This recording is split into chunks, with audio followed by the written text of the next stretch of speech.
Yes, that's right. It's Joe here for Joyrider TV, back with some more Q&A, where I'm going to be taking a look at tackling your catamaran sailing questions.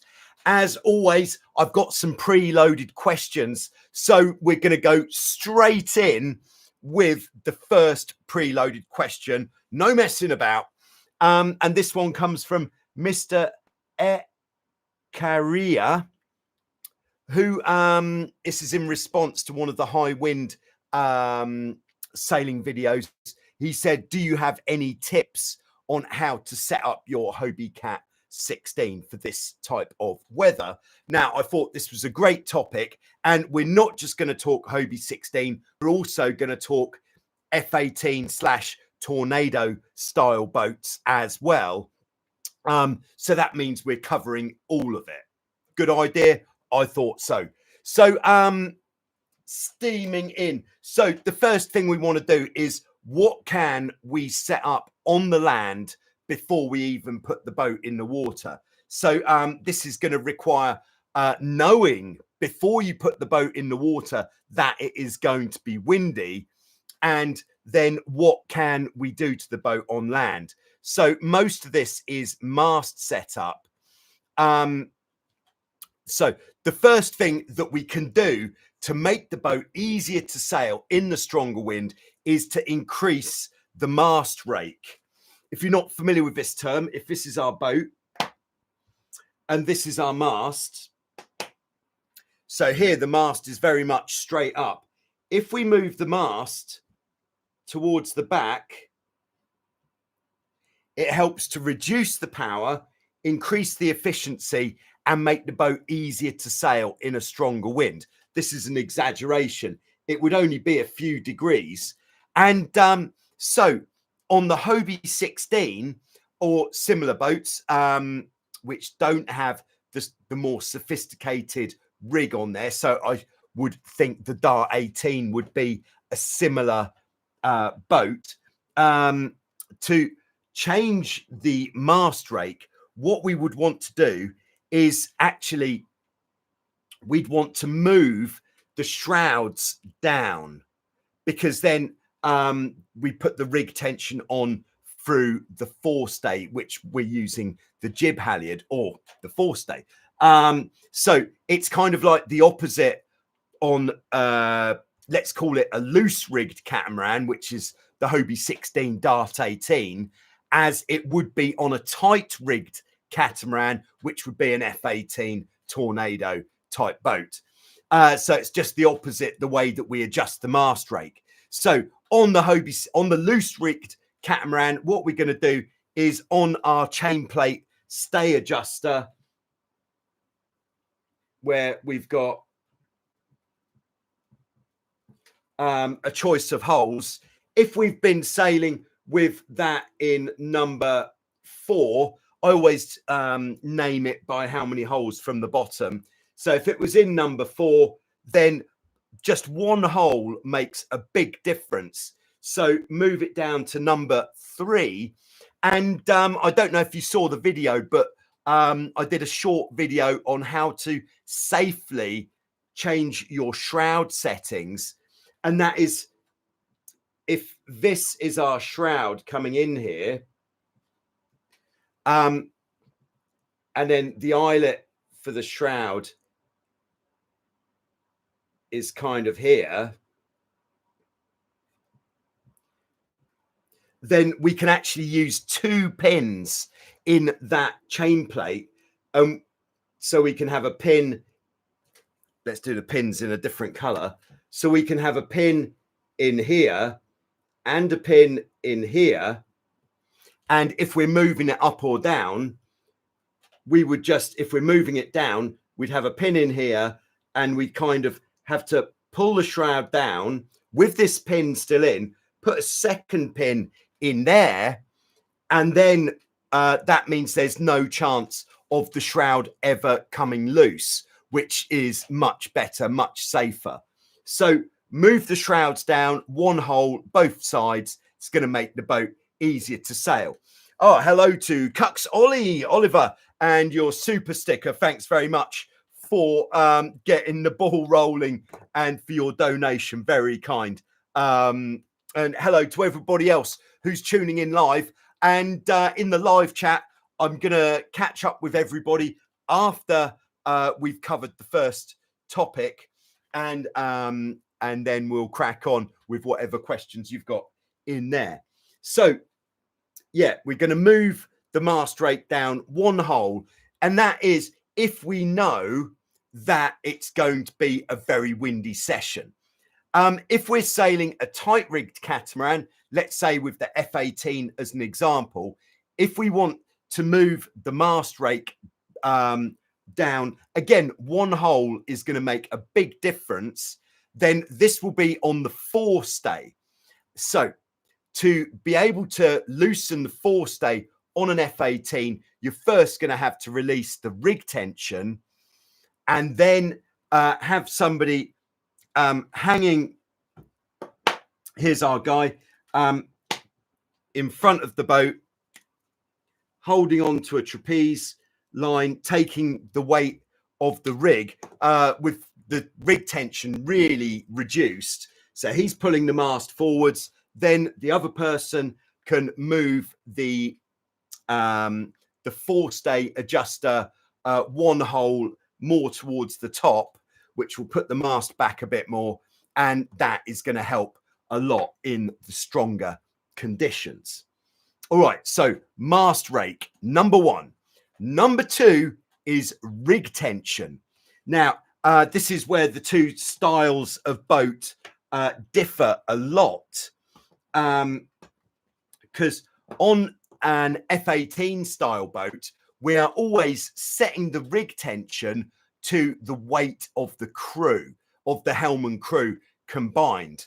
And we'll be checking the rig tension on these types of boats using a loose gauge or some similar type of rig tension gauge.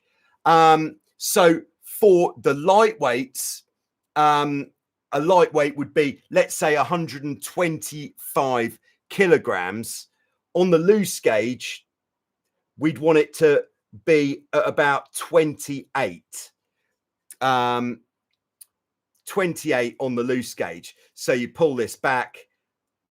Do you pull it back the right way to hook the shroud on there? And you want that 28 on the loose gauge. Then for the heavyweights, you want it at about, so heavyweights would be 160. We're talking kilograms here plus. Or if you're halfway in between, about 145, then 26 is the sweet spot. And we're not going to adjust the rig tension on a tight rigged catamaran for the wind strength, because we've got other means of doing that, which we're going to come on to very shortly. But on a loose rigged catamaran, if we're adjusting the rig tension using the jib halyard, then yes, we are going to loosen it off. And what I would say as a guide would be about 2 inches maximum. That is our range on the jib halyard rope. So in the light winds, we'll have pulled the rig tension on as tight as we can for the person who's sailing the boat. So it's as tight as you can, but so the mast still rotates nicely. And then if you ease off 2 inches of halyard, that is going to put the mast into its most depowered setting for rig tension. If we go less than that, less rig tension, then we're going to have issues with the mast base catching on the mast foot, and it's not going to work very well. But the other reason it's not going to work very well if we let it off too much, if this is the boom, this is not to scale. If this is the boom and we've let it off too much, there's not going to be enough space between the boom and the back beam to actually be able to sheet in the main sheet. So we're never going to be able to get any tension in the back edge of the mainsail. We still need that in order to be able to sail upwind and in order to tack when it's windy. So 2 inches from your maximum rig tension setting is about the maximum that you want to be letting off for when it's windy. There we go. So, and that would be the same for lightweights and heavyweights, because heavyweight sailors will have, in theory, put on more rig tension for the lighter winds. So the 2 inches will be relative to that increased amount of rig tension in the light winds. All right, continuing. This is just for the tight rigged catamarans. Now, the reason we're not letting the rig tension off is because if we let the rig tension off on a Tornado, for example, it makes it more difficult to flatten off the jib, especially because when we loosen off the rig, we get a load of curve in the forestay, which puts a load of curve into the jib, which makes it a very deep, inefficient sail. Whereas if we've still got the rig tension tight, gives us a very tight luff of the jib, and that makes it very efficient for the heavy winds. But on the tight rigged catamarans, we've also got diamond wires. So this is our mast still. We're looking from the front, and about a third of the way up the mast, we've got these pieces which are called spreaders, which if we look from the top, if this is the profile of the mast, then we've got spreaders which would look something like this. And these could be more kind of in line, or they could be further back. The further back the spreaders are, the more it's going to bend the mast when we put tension into the diamond wires. Now, what we call spreader rake, so the angle that the spreaders are to the back, that is dependent on the crew weight. So again, we're not going to change that for different wind strengths. We're going to set that to the crew weight. So because otherwise, if you're changing everything all the time, firstly, that's a lot of things to change, but it's not going to be a very accurate change because the whole thing is changing.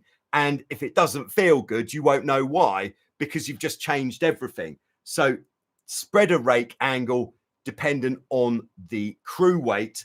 And then we're going to change the tension in the diamond wire cables for the wind strength. So in a light winds, we might set the diamond wires at about 34, 35.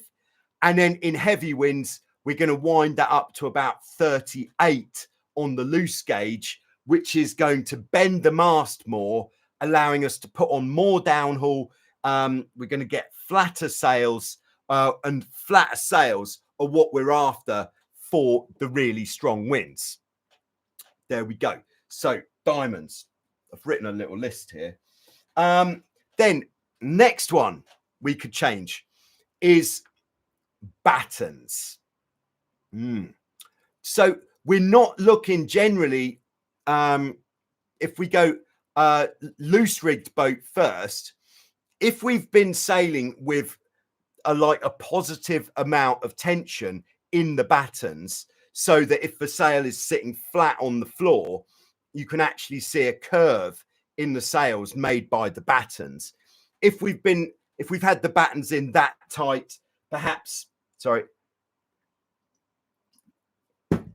because we've been sailing in like 8 knots of wind, which is when you want the most curve in the sail, then it is going to be beneficial to have the battens less tight for the really heavy winds.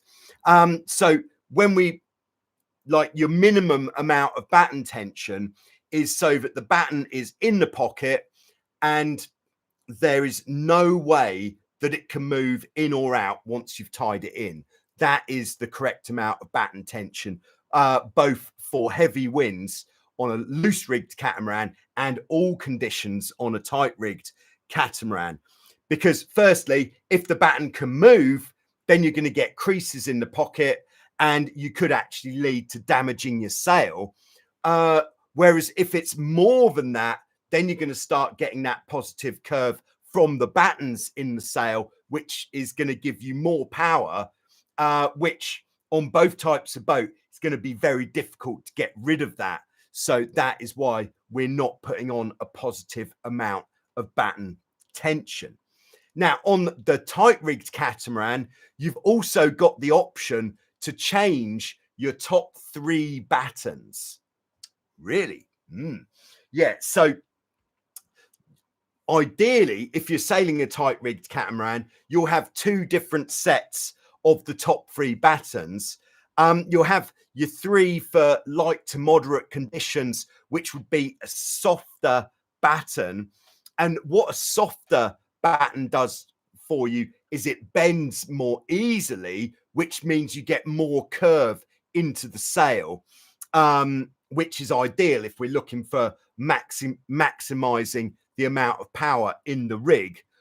Whereas what we want when it's windy is a much stiffer batten, which even when it's under tension isn't going to bend as much, which gives us a very flat top section of the sail, which again is very efficient for the strong winds, and it's less powerful. We don't want all that curve at the top, because all that's going to do when it's windy is on the upwind, it's going to make the boat want to fly the hull more, but not make it go any faster. And then on the downwind, it's actually probably going to be trying to drive the bows down a bit more and fly the hull. So not really so good for the heavy winds. So a heavier, stiffer battens in the top on the tight rigged catamarans. And then the other things, the only other thing that you could adjust would be the outhaul and the downhaul, and both of which, for the heavy winds, you want to max out, very generally speaking. So more downhaul is going to flatten your sail, and it's going to make the boat much easier to sail. I would wager that there's probably about 70%, if not more, of catamaran sailors aren't putting enough downhaul on when it's windy. You really should be cranking that bad boy as hard as you can, and then a bit more, because the difference it makes when it's windy is huge. But like I've said a lot in the on the water videos, is don't pull the downhaul on until you're ready to put the boat into gear and start driving it, because as soon as the downhaul's on, even when you've got it maxed, you've got shape in the sail, which really needs to be sheeted in. If you don't have it sheeted in, the sail and the boom is going to flog quite a lot. So if you're stopping for a break, or if you've capsized, let the downhaul off. And that means, like, after a capsize, when your boat comes back upright, the sail's not going to be flogging violently. I used this technique just today, and yesterday, in fact. Yes, I've been swimming quite a lot of late, because it has been blowing pretty hard in Vasiliki Bay, Lefkas, Greece. Oh, yes, it has. All right, so those would be the key things to look at if you are specifically going out sailing when it's windy. You want to make the boat as easy to sail as possible, and perhaps even a bit quicker. Definitely, if you're going out sailing when it's windy, check everything before you go, because what you don't want to have to do is to be making on-water repairs when the wind is up. You don't want to be doing that at all, but especially when the wind is up, much better to give your boat a good check on the beach before you put it in the water. There we go. All right, so I hope that helps. I'm just getting stuck in to some hydration. Very hot here in Greece. And what's that you say? Your t-shirt matches your cup. Yes, this is possible at totaljoyrider.com. Custom designs available, your sail number, boat name, all of that sort of thing. Very nice. Anyway, checking in with everybody who's checking in. We've got Gary in Minnesota on board. Hello, Minnesota. We've got Benny in Sweden. He says it's raining. Hopefully that will stop by about the 20th of August, where, yes, I am going to be hitting Sweden to participate in the Archipelago Raid, which is one of the, I think it's one of the premier long distance events on the catamaran sailing calendar. That's for F18 catamarans. And I'm going to be sailing with Declan, who you might recognize the name from. He won the Getaway Speed Stick Challenge, but he's upgrading from the Getaway to a C2 and to do this long distance event. So that is very exciting indeed. So hello, Benny. Cux Ollie, have a nice day to everyone. I enjoy your lesson of catamaran sailing. Great stuff. It's good to be back, actually. Sorry I couldn't make it last week. All right, we've got Mr. Tony KP, I believe, in Denmark. Nice to have you with us, as always. Ollie Smith is with us.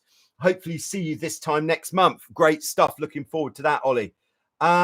We got Queen Timby. Hello from Northern Europe. I love your sailing videos. Thank you very much. I love the fact that you love the sailing videos that I've been making. I love making them, in fact. Yeah, so all right, so yesterday went out for the first, I'm going to call it the C2 shakedown of the season. I hadn't been sailing the C2 so far this year because I was focusing more on the Tornado with the World Championships coming up. That's done now. And with the Archipelago Raid coming up, which is going to be on a C2, it's now time to get the C2 legs running. And went out with the deck sweeper mainsail on the C2 with Marco, who I used to sail with a lot. And to cut a long story short, it was very exciting, and we crashed the boat twice. When I say crashed, capsized, but in spectacular fashion. Now, I was filming this session, as you might expect. So this is coming soon on Joyrider TV. But unfortunately, I had the first failing of using non-original GoPro batteries in the GoPro Hero 8, which I had on the helmet. So rather than having the multicam as usual, this bit of video will just be single camera, which I know it sounds like, why isn't that okay? I think with these spectacular moments, it would have been absolutely amazing with the second camera. So to be honest, I was pretty gutted to lose that footage because basically the camera wasn't taping. So there we go. That is coming soon. And then today it was very windy. So I went out solo, as you do when it's very windy, on a 16 to film a video, which I'm going to call How to Survive in Survival Conditions. That's my working title, which I'm probably going to stick with. Yeah, very windy, just looking at how we can manage the boat when it is extremely windy and you're a bit up against it. And once again, yes, I did turn the boat upside down during that one as well. So plenty of swimming over the last couple of days. All right, we've got channel member Hanny on board. Hello, Hanny. Hanny is currently in Pisa in Italy. Yeah, hope you're having a lovely time. Very nice food there, I would think, and some great landmarks and scenery in that part of Italy. It's a lovely place to be. All right, we've got STD or Standard Holland here. After ages of not sailing, watched a few of your videos to refresh me before taking the kids out for a shred. Really helped. So good. Keep it up. Had a blast on Lake Sierre-Ponton in France after. Very nice. Oh, so maybe you're not in Holland. Sorry, it just says NL. So I thought maybe you're in Holland. Okay, great stuff. I'm really glad that the videos are helping for all different reasons. So if you're sailing all the time, maybe there's something that's going to help you with something that's just a niggling bother when you go out sailing, or if you haven't sailed for ages, then I think then they're really going to help just as a refresher before you go out, so you can remind yourself of what to expect in those conditions. All right, we've got Kevin on board in Illinois. I hope you're doing well, Kevin, and having plenty of good action. And then the masked professor is with us in Lancashire, UK. Got a sailing race tomorrow in 30 miles per hour gusts in a streaker. Now, I believe a streaker is a monohull where probably some of this, what we've been talking about, the setup probably applies, but quite differently how you actually go about applying it to a single hull boat. All right, Toby's with us, looking at moving on from the Hobie 15, mainly sailing stronger winds, 15 knots plus, and sail in open sea with a lot of chop and waves. What cat would you say would suit these conditions best? Tiger, a 16, or maybe even a Hurricane SX, mainly for sailing single-handed. I would say mainly sailing single-handed, 15 knots plus. You can take the Hurricane off that list straight away. For those of you who haven't seen a Hurricane 5.9, it was built in the, when would it be? Early 90s, maybe late 80s originally, as a training boat for the Tornado class. So it has its Tornado length hulls, Tornado sized rig, but not a Tornado beam. It's a lot narrower. I believe the Hurricane 5.9 is 2 meters 50 wide. So that's half a meter narrower, but with the same sail area. It makes the Hurricane 5.9 one of the most powered up boats out there, which means for moderate, strong wind sailing solo, it's not what you're looking for. The Hobie Tiger, very nice choice, but again, it is quite a juicy boat for single-handed sailing in those moderate to strong wind strengths. So from the ones you've listed, I would have to say the Hobie 16 is the best choice there. Yeah, I would also include on the list for, I really like the look of the Nacra 500 for what you've got in mind, because it's a good boat as a convertible, single-handed and two-person. So yeah, because it's a skeg-hulled boat, easy to manage, but not so powerful for one person when it's getting windy. But with the addition of the jib, or have the jib on for single-handed, it's got enough going on, plenty in fact, going on for two people, and setting some good speeds. Like just ask Ryan in Maui. He sails a Nacra 500 and he loves it. Just for one example. So I think that's a good choice. But the Hobie 16 is the kind of industry standard of a good choice for most things, unless you happen to be very tall or very heavy, in which case the 16 is not a popular choice. In fact, it's quite disliked, I've heard. All right. So we've got Werner on board. How's it? How's it, my brew? He's in Cape Town, South Africa. Great to have you on board. David's with us in Belgium. All right. Everyone is in right now. So now that everyone's in, let's go on to the next preloaded question. And this is referring back, I believe, yeah, to the Tornado World Championships and what has been said there. And This is from Rich Markey, who says, why is it that you don't put the crew down to the leeward side? I'm not going to use that. Good, draw a line. So this is looking at the boat from behind or in front, I suppose. And so to encourage the hull lifting, putting the crew on the leeward side. Yeah, it really does. It seems like quite a logical thing to do.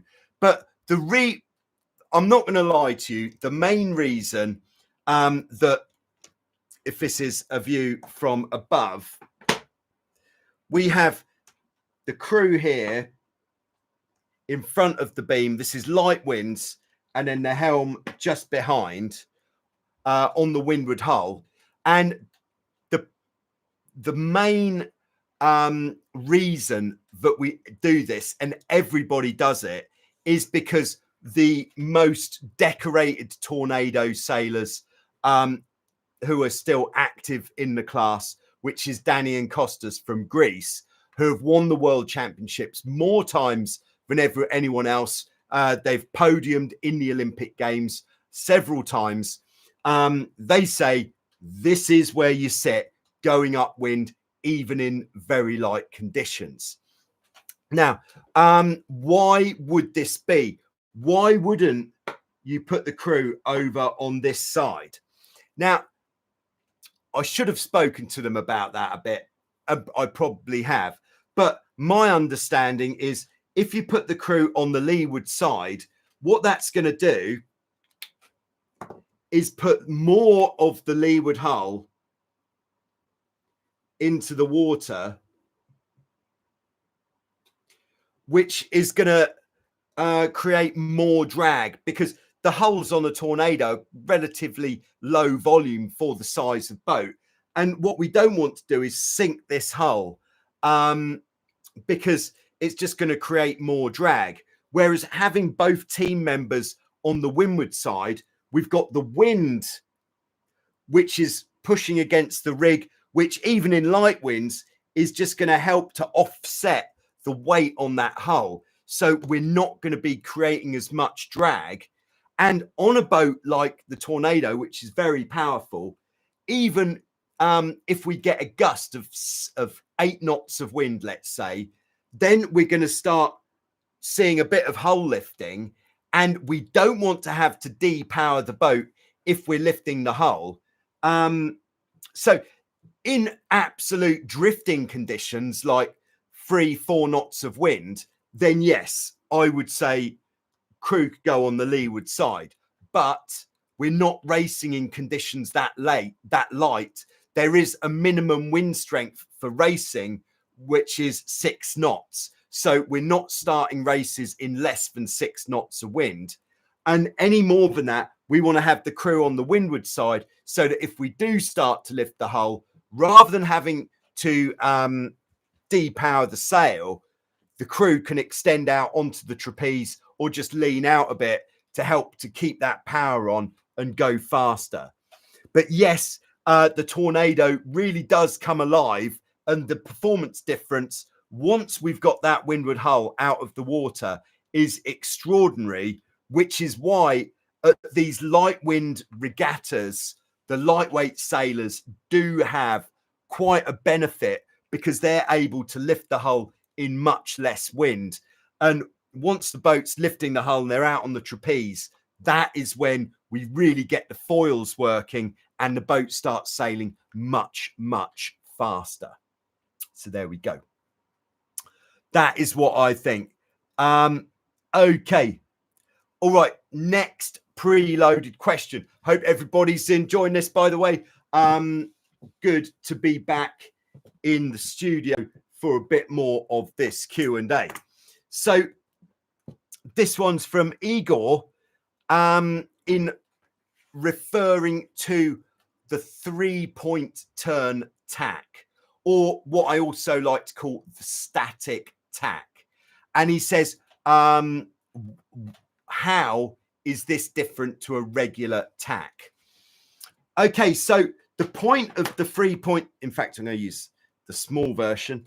The point of this static tack is if it's so windy, or if we're restricted for space and we don't have the space or the desire to get the boat going before we tack, like we want the boat to be pointing this way, but it's pointing this way, then that is when we're going to use this static tack.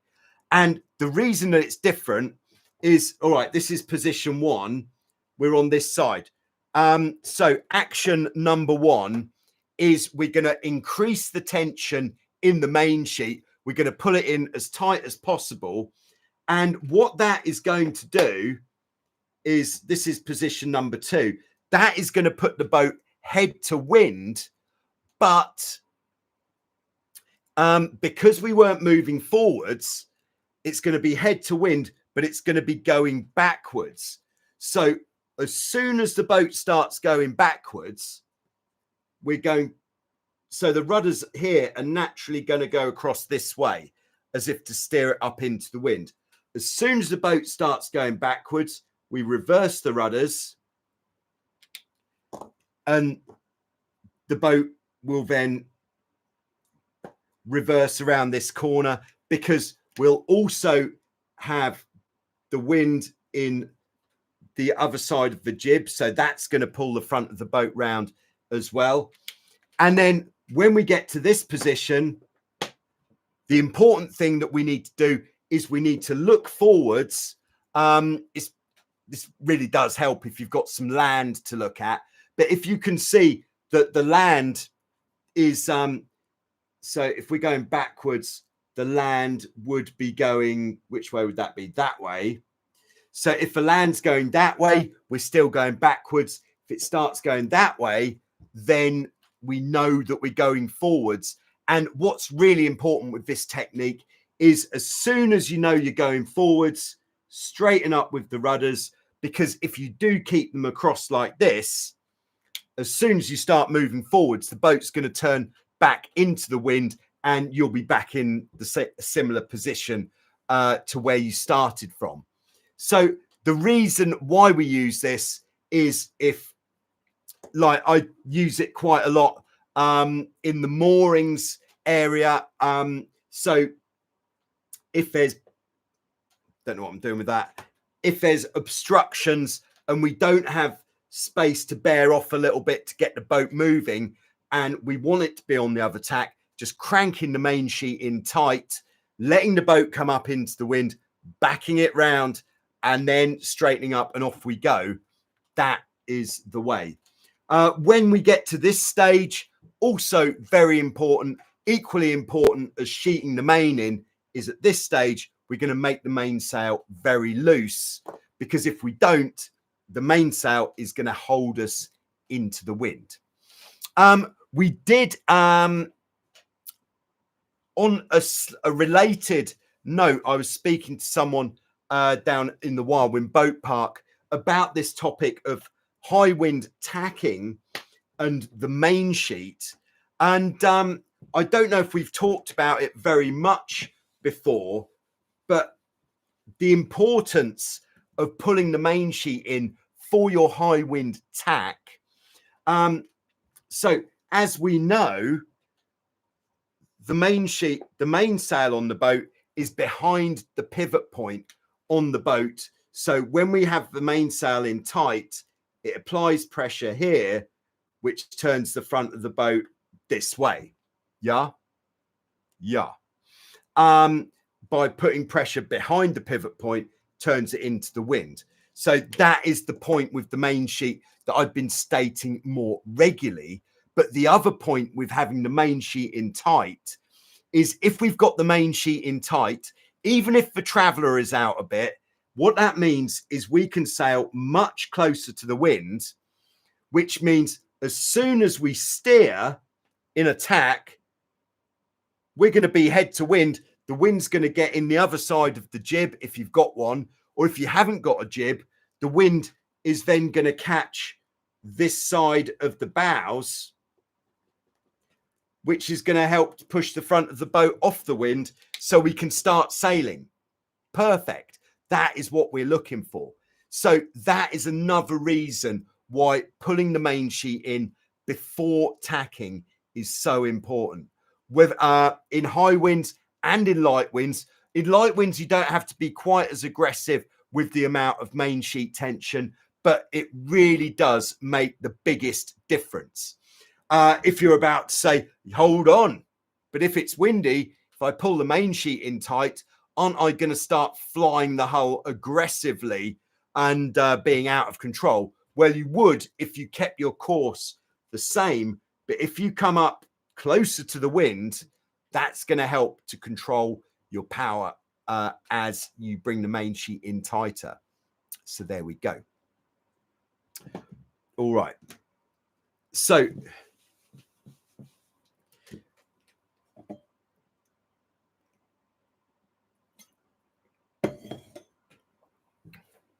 okay. So I think we've just got one last preloaded question. This is almost an unpronounceable name. As Borgir Sonir Son Ericsson. There we go. Got there in the end. He says, question: if you could only have one camera. I like the camera questions. I'm sort of into it because I do love a bit of technology, and putting cameras on the boat is, as you may have noticed, it's one of the things I like to do. So he said, if you could only have one camera on the boat, what camera would you put on the boat and where would you put it? Great question. And then which camera would you use? Looking for a rather low priced camera. So where are we? All right. So this is the GoPro Max. Now, the GoPro Max does exactly the same thing as the Insta360 camera. And that is because both of these cameras, this and the Insta360, have got, can you see that in the light? Where is that? There. We've got a lens in the front, a lens in the back, and both of these lenses are kind of very extremely wide angle lenses. So this lens covers all of this area, and the other one does, of course, the same thing. And then using the software provided by GoPro or Insta, it splices the two images together, and then afterwards you can decide where you want to look at, which is very cool, especially if there's a lot going on, and especially if you don't want to have to worry about which way your camera's pointing. And then because the lenses can't see the bottom, it means it takes whatever you've got it mounted on, as long as it's not too thick, takes whatever it's mounted on out of the picture. So it almost looks like you've got a really good drone pilot following you. So that is a really good choice of camera. If you're going to have one, I would say either the GoPro Max or the Insta360. And I would say the Insta360 is winning a bit. I haven't got one, so I can't comment with any great detail, but because of the actual software that you use to edit the footage, with the Insta360, you can get it to track a person or a thing so that it will stay pointing at you the whole time, whereas the GoPro doesn't have that feature. So you have to track whatever you want to track manually, which is quite a time consuming job if it is quite a long video. So those would be the ideal choice, but unfortunately they don't fall in to the less expensive bracket. I think for either of those cameras, you'd probably be looking at between upwards of 400 euros, perhaps pounds, definitely more than 500 US dollars, I'd think. So a bit more expensive. Whereas I'd say the best bang for your buck that you can get at the moment would be a GoPro Hero 9 or 10, which isn't the current model, but you don't want the current model. This is the GoPro Hero 12, which the footage from this is fantastic, but it doesn't have a GPS. So I would say don't get one of those if you ever want to have GPS data on your videos. Yeah, very disappointed with the GoPro Hero 12, although the stabilization amazing and the video quality fantastic, battery life best I've ever known. Yeah, I haven't even got close to having a battery run out just yet with that camera. But the 9 or the 10 have both also got all of these things, but also the GPS. And they'll be much cheaper. And I'd say you probably could get one for about 200 euros, which I think is a very good price for some very high quality footage with very good stabilization. You could go down the Chinese cheap route, like on a website like Temu or Banggood or AliExpress or something like that, and get an action camera for 60 euros, let's say. But I do think you'll get what you pay for, and the video quality won't be as good. And from my brief experience with these Chinese aftermarket batteries, not as dependable. Yeah, so I would go with the GoPro. But having said that, the the DJI action camera does look very nice as well, and comes in at a similar price to the GoPro. And the only reason that I wouldn't recommend that is because I haven't actually used one. And the thing with the GoPro also is the mounting system is really good. It's reliable, safe, very good. Yeah, so that is what I'd go for. And then where to put this one camera on the boat, I think if it's going to be one camera on the boat, actually, I'm not going to do it like that. If this is our boom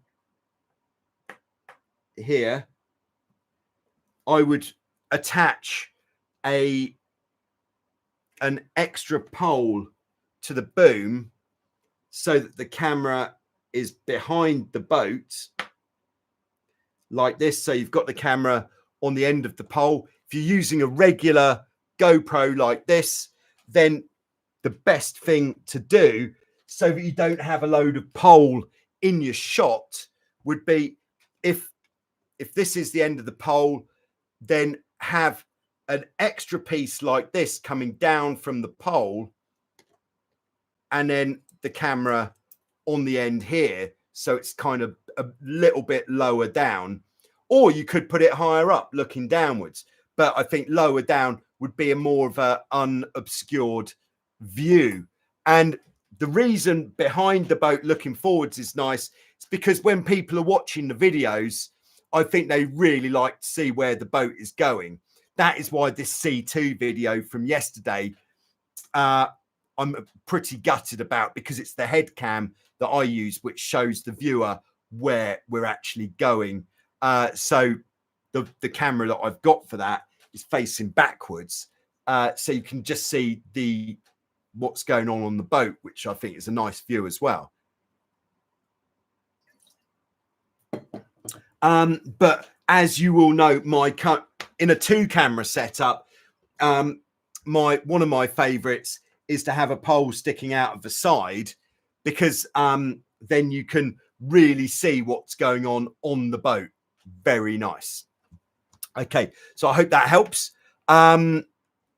yeah, what I wouldn't do as a mounting position, actually, if the other option for one place to mount a camera, definitely on the head, because then you've got, you can see where the boat's going, but also you've got flexibility. As long as you're really mindful about where you point your head, you could go, oh, something's happening over there. Let's look over there. Ooh. And it's like you are the cameraman as well as the action hero at the same time. So on the head is, for me, if I'm going one camera, it is going to be on the head, because then I have got that flexibility. But it's going to be a really nice shot from the end of the boom as well. So there's two big choices there. All right, so Toby talking about boat choices. Would you say the 16 is fragile when compared to a 15 with relentless slamming over chop, thickness of hulls, and how the beams connect to the hulls? No, I would say the 16 is an extremely durable boat, because yeah, where the 15 bolts together, it is a bit more solid. You know, it's a very solid way the boat is constructed, but it's a heavier boat than the 16, so it needs to be more solid. Whereas the 16 is lighter, which means, yes, it's got a bit more flex in the platform, but that flex is actually going to help to stop the boat from being damaged from like slamming, because rather than it slamming and nothing gives, it's just like a little bit of suspension. But the thickness of the hulls on the 16, not a problem. Yes, you'll hear a lot about people talking about soft hulls, but two reasons. There's a lot of 16 people with 16s talking about soft hulls. First reason is that there are more 16s in the world than any other type, than all the other type of catamarans combined. 16s have also been around for much longer than Hobie 15s or most other types of catamaran. But the other reason hulls go soft is if you've got water in the hulls for a prolonged period of time, and especially if you leave the bungs closed, it gets very humid inside the hulls, and that humidity, you know, it kind of gives the fiberglass on the inside a bit of some sort of osmosis where the layers separate, and that is when it becomes soft. But the Hobie 16, absolutely no concerns with how strong it is. But just if you are buying a 16 or any other boat for that matter, just do check the hulls a lot. Give them a thorough check just to make sure there's no soft bits on the hulls. So there we go. Okay, so that is all we've got for today in this very exciting Q&A session. Thanks to everybody for tuning in live. Thanks to everybody who has made it to the end watching later. You deserve a gold star, definitely. If you've got any questions for next week's session, do put them in the comment section below. Otherwise, I'm going to either have the survival conditions 16 video or the C2 video on Sunday, and then the next one will be after that. So put it in the comments, actually, which one would you prefer to see sooner? And, you know, if there's enough people who comment on that, it could actually make a difference. There we go. Okay, so I'll see you soon with some more on Joyrider TV. Thank you very much.